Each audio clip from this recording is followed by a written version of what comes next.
Okay, so now I'm going to show you a couple of more gameplay modes that you will encounter. And this one, there it is, mirrored reality. It looks like this. And I'm going to show you how to use GIMP to do this. So it works very much the same way that you start the game. And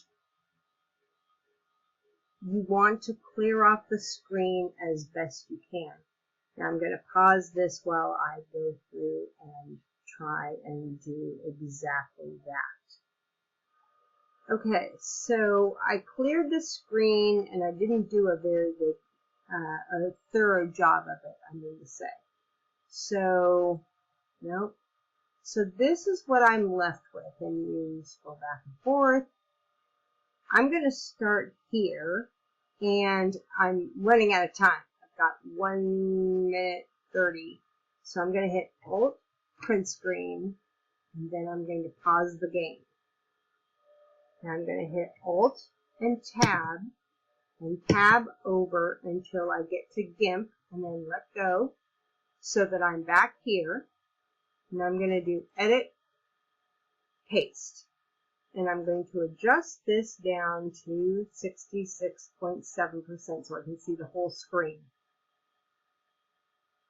This is where we're going to do things differently. It's a little bit harder to use this application, but you will see, I don't know, amazing things, perhaps.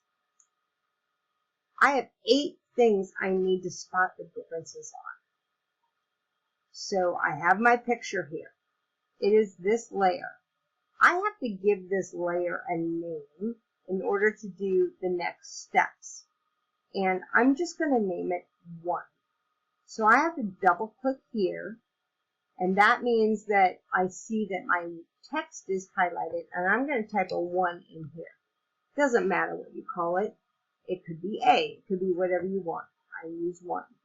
Now that's a fixed layer, just like this background layer was fixed.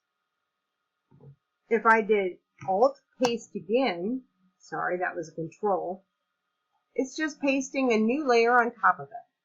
I'm going to use this tool right here, or this item right here, which is called the delete this layer, and just garbage can that. You'll want to know that. I don't know how else I would have run into that feature, so that's it.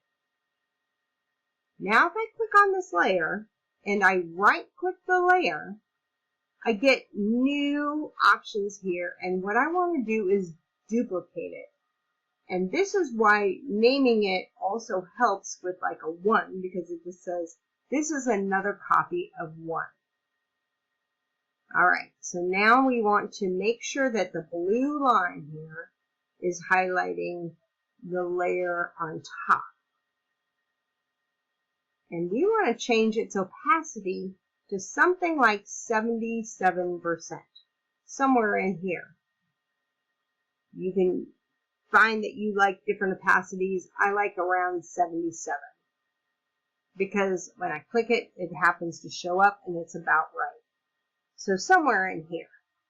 Okay, so now what we have is our original image, another image layered right on top of it in exactly the same position, only this layer is 70% opaque to the layer behind it.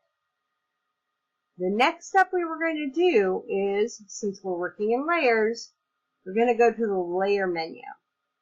And we click layer. And now we have our menu options about what you can do about this layer. And we're going to transform this layer by flipping it horizontally. And now we've just taken the picture and mirrored it on top. Now if I use my eyeball that I showed you before, turn it off, you have the original picture. Turn it on, and now we have this layer 77% opaque on top of it. And what it's doing, if you might notice right in here, I'm going to zoom in a little to 100% so I can see it better.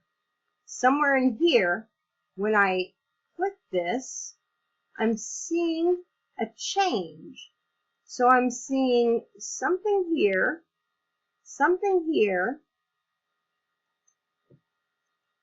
So that's 1 and 2. I'm seeing a matchbox here. I'm seeing 3 changes. Now, here's what I don't do, but you could. So this is the original image, and then I click this, and that's telling me what's the adjustment to it. And the original image will tell me what's on the right side, what's on the left side.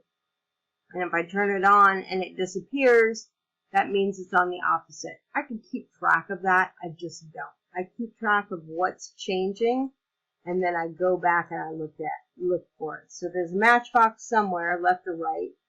There's a spool somewhere left and right. And there's a, what is it? A lock left and right. That's what I see. Now I'm going to zoom out. And do I see more than 3 things shifting? And you see if I keep clicking it, I'm going to get flickers. And in this view, I think I'm finished. I don't see any more changes as I click. So I'm going to look for those over here. So here we come. There are the clouds moving. I can hit play. There's the lock. There's that. There's the matchbook. Now I'm going to scoot over, come back over here, and I can come back in a little ways because there's no changes on the very far ends.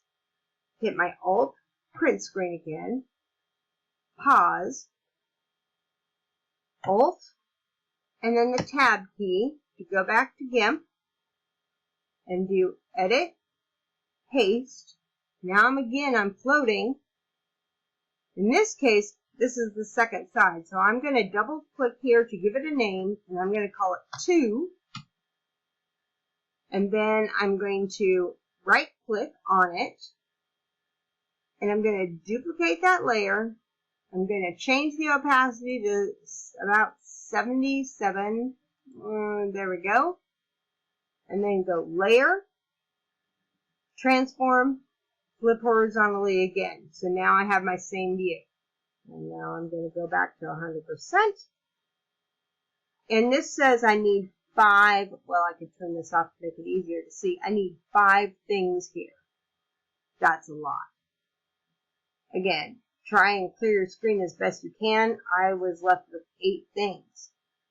Okay, so now one of the tricks I find here is it's very hard to utilize the mark here for a difference because the moment it disappears, your mark's gone. So differently than the previous game and marking your changes, you actually have to kind of memorize them. Or, well, you don't have to, I don't suppose. You could be very smart about it. But I find it just easier to memorize.